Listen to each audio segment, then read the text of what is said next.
আজকে আমি বানাবো চিংড়ি মাছের মালাইকারি। তার জন্য আমি কড়াইটা বসিয়ে দিয়েছি। আর আমি এখানে নিয়ে এসেছি চিংড়ি মাছ।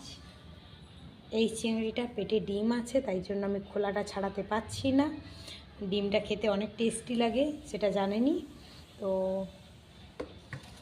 চিংড়ি মাছটা আমি ধুয়ে নুন হলুদ মাখিয়ে রেখে দিয়েছি। এখানে কড়াইতে দিয়ে দেবো সাদা তেল।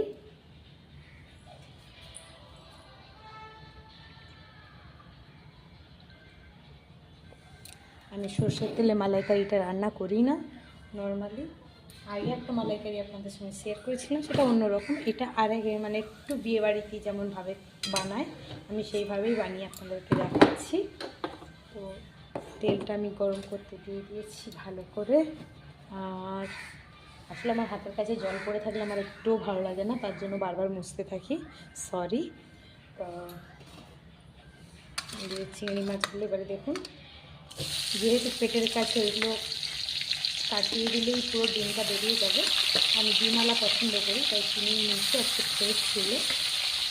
আর কোনো দেখে মনে হচ্ছে হয়তো একটু ছোটো সাইজ, কিন্তু না, এটা বড়ো সাইজই বেশ। ক্যামেরাটা আমি একা করছি যেহেতু দেখাতে পারছি না ঠিক করে। তো এই চিনিটা খেতে ভালোবাসেন জানাবেন ডিমওয়ালা। তো একটা সাজিয়ে চেষ্টা করছি যাতে ছাড়ানো যায়, একটু পুরো বেরিয়ে আসছে। তো তার জন্য ছাড়ানোটা আমি বন্ধ করে দিয়েছি। দিয়ে এবারে এগুলোকে হালকা ভেজে আমি উঠিয়ে নেব। আর এখানে কিছু মশলা আমি রেডি করে দিয়েছিলাম, সেটা দেখানো হয়নি। এইভাবে মাছগুলো হালকা ফ্রাই করে আমি উঠিয়ে নিচ্ছি। আর এদিকে আমি 6 কোয়া রসুন, যেহেতু আমার 6টা বড় চিংড়ি আছে তাই জন্য আমি 6 কোয়া রসুন দিয়েছি। আর একটা মিডিয়াম সাইজের পেঁয়াজকে মিহি করে একসঙ্গে বেটে নেব। আমি এক বিয়ে বাড়িতে গিয়েছিলাম, সেখানে আমি দেখেছিলাম এই রান্নাটা, তো সেটা আপনাদেরকে করে দেখাচ্ছি। খেতে খুবই টেস্টি লেগেছিলো ওখানে। আর একটু আমি তেল দিলাম।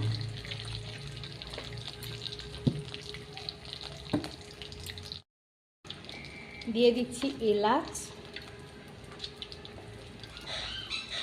4টে এলাচ দিচ্ছি।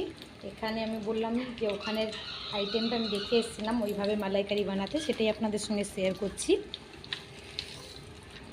দিয়ে দিচ্ছি দারচিনি। এখানে কিন্তু লবঙ্গ পড়বে না, এটার ফ্লেভার অন্যরকম, একেবারে টেস্ট খুব ভালো হয় একটা, সেইভাবে আমি দিলাম।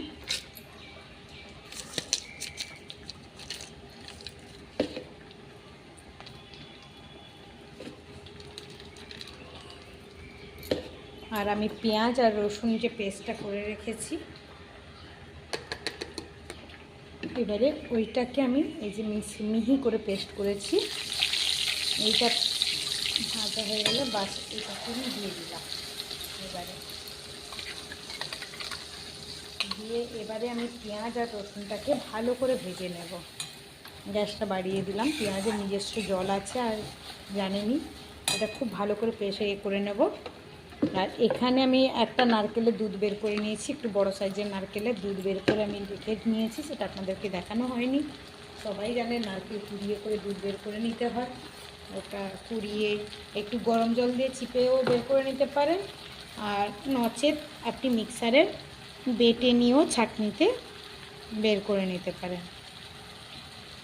এখানে আমি টক দই ইউজ করব, কারণ আমি খাবারে একটু টক দই বেশি ইউজ করি, সেটা জানেনই, যে হজমও ভালো হয় প্লাস খেতেও টেস্টি হয়।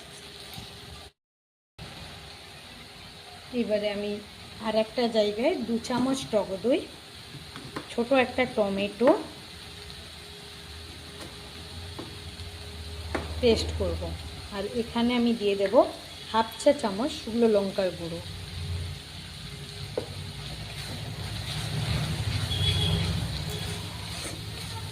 সামান্য হলুদ।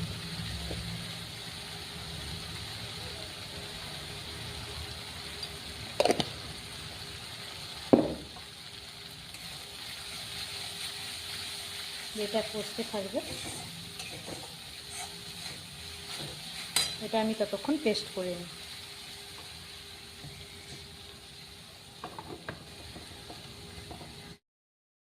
দিয়ে দিয়েছি টমেটো আর এই পেস্টটা, দইয়ের পেস্টটা দিয়ে করে কষাচ্ছি। এখানে নুন আর এই দিয়ে দিয়েছি, মিষ্টি দিয়ে দিয়েছি আমি।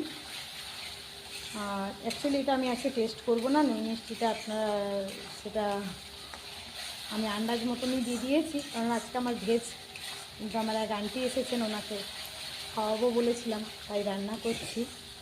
তো আপনারা টেস্ট করে নেবেন দ্বিতীয়বার, আমি আর টেস্ট আজকে করছি না। যে ভালো করে মশলাটা এবারে তেল ছাড়া অবধি কষাবো। আর আপনাদেরকে দেখানো হয়নি, এর মাঝখানে আমি 1 চামচ ঘি দিয়েছি এর মধ্যে। আর আমি একটা পুরো গোটা নারকেলের দুধ তো বের করে রেখেছি, আপনাদেরকে জানিয়েছি সেটা। চিনিটা দিইনি, চিনিটা সামান্য দিচ্ছি, কেননা নারকেলের দুধটায় মিষ্টি আছেই। সামান্য 1/2 চামচ মতন দিলাম। আমার এখানে টোটাল 350 গ্রাম চিংড়ি আছে, 350 গ্রাম ওই 6 পিস চিংড়ি হয়েছে। তো এইভাবেই আমি দিচ্ছি, আন্দাজে একটা বড় নারকেলের দুধ বের করেছি। আপনারা কম বা বেশি রান্না করলে সেই অ্যামাউন্টে করে নিতে পারেন। এবারে দেখুন পুরো তেল ছেড়ে গেছে মশলাটা থেকে, বুঝতেই পারছেন কতটা ভালোভাবে কষানো হয়ে গেছে আর খুব সুন্দর একটা ফ্লেভার আসছে। এই সময় আমি চিংড়ি মাছগুলো দিয়ে দেবো।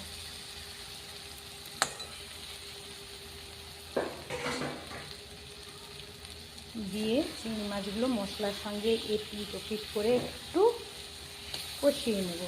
এতে কি হবে, চিংড়ি মাছগুলোর একেবারে আঁচড়ে গন্ধ থাকে না, আর মশলার টেস্টটাও আসে। চিংড়ি মাছটা পেটের দিকে ভাবছেন যে কালো দেখতে লাগছে, কিন্তু আসলে ওটা মাছের ডিম ভরা, তার কারণে এরকমই কালার হয়েছে। এটা যারা ভালোবাসেন তারা তো জানেনই, তাদেরকে বলার কিছু নেই, কিন্তু যারা জানেন না প্লিজ মায়ের কোনো খারাপ ভাববেন না, কারণ ওটা পরিষ্কার পরিচ্ছন্নই সব কিছু। ওটা মাছের ডিম থাকলে এরকমই কালার আসে। এইভাবে দেখুন আবার তেলটা সুন্দর ছেড়ে আসছে। এই সময়টা আমি কোকোনাট পাউডার, কোকোনাট দুধটা বের করে রেখেছি, পাউডার বললাম, সরি। হ্যাঁ, আমি অনেক মিস্টেক করে ফেলি, তো সেটা বুঝে নেবেন, এতটা আমি প্রফেশনাল নই। তো এবার আমি দেখছি নারকেলের দুধটা পুরো দিয়ে দিলাম।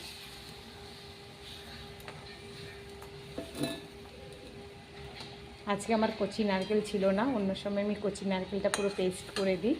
তো আজকে আমার যেহেতু নারকেলটা মানে বেশি শক্ত নারকেল হলে পুরো পেস্ট করে দেওয়া যায় না, যদি মালাইওয়ালা নারকেল হয় তখনই পেস্ট করে দেওয়া হয়। এবারে আমি ভালো করে চাল দিতে দেবো। আর এইখানেই এই মশলাটার যেটা মানে মেনলি যেই টেস্টটা আমাকে অন্যরকম লেগেছিলো, খেতেও বেশ ইউনিক লেগেছিলো এই মালাইকারিটা, তো সেটা কারণ আমি বোঝাচ্ছি আপনাদেরকে। সেটা হলো এইটুকু জায়ফল দেখতে পাচ্ছেন, সামান্য, খুবই এইটা খুবই সামান্য রেখেছি, দিয়ে এরকমই নিয়ে একটা ঘষুনি নিয়ে ওপর দিয়ে চুড়ে চুড়ে দিয়ে দেবেন, দেখবেন সুন্দর পাউডার হয়ে যাচ্ছে। আমার এই ঘষুনিটা প্রবলেম হচ্ছে,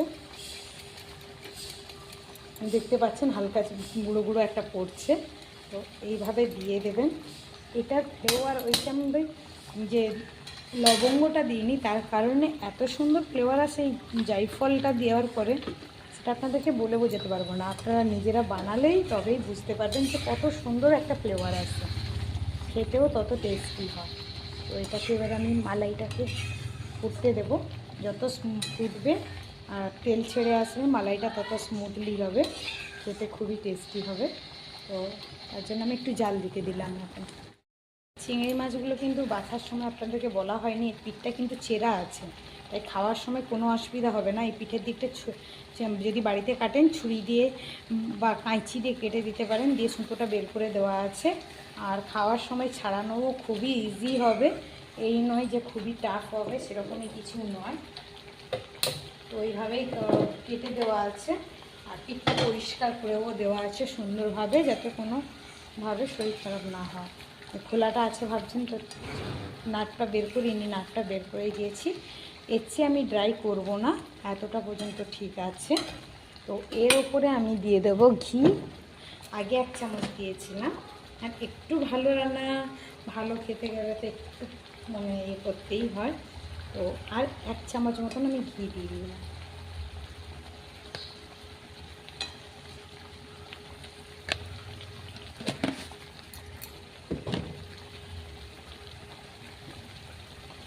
ফ্রিজে ছিল, ঘিটা জমে গেছে আসলে, তার কারণে দেখতে পাচ্ছেন। এবারে তাই সাইড দিয়ে অয়েল ছাড়তে শুরু হয়ে গেছে। একটু যদি শুকনো করি তো আরও কোকোনাট অয়েলটা পুরো ছেড়ে বেরিয়ে আসবে। এইভাবে আমি গ্যাসটা এবারে অফ করে দিলাম, আর আমি কিচ্ছু দেবো না এটার মধ্যে। এইভাবে বানিয়ে দেখুন, খুবই টেস্টি হয়। এবারে আমি নামিয়ে নিচ্ছি বলে, আমি সাদা বোলটাই নিয়েছি, সাদাটার মধ্যে দেখতে বেশি সুন্দর লাগে বলে।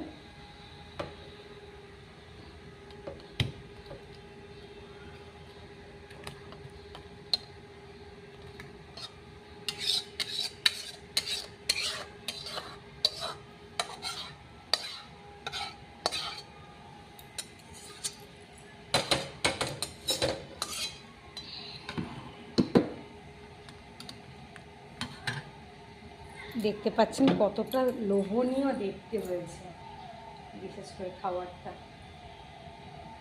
আমাদের বলে না, আগে রূপ বিচার করে তারপরে গুণ বিচার করে, তো তাই জন্যই বলছি কতটা সুন্দর হয়েছে। দেখতেই পাচ্ছেন খাবারটা।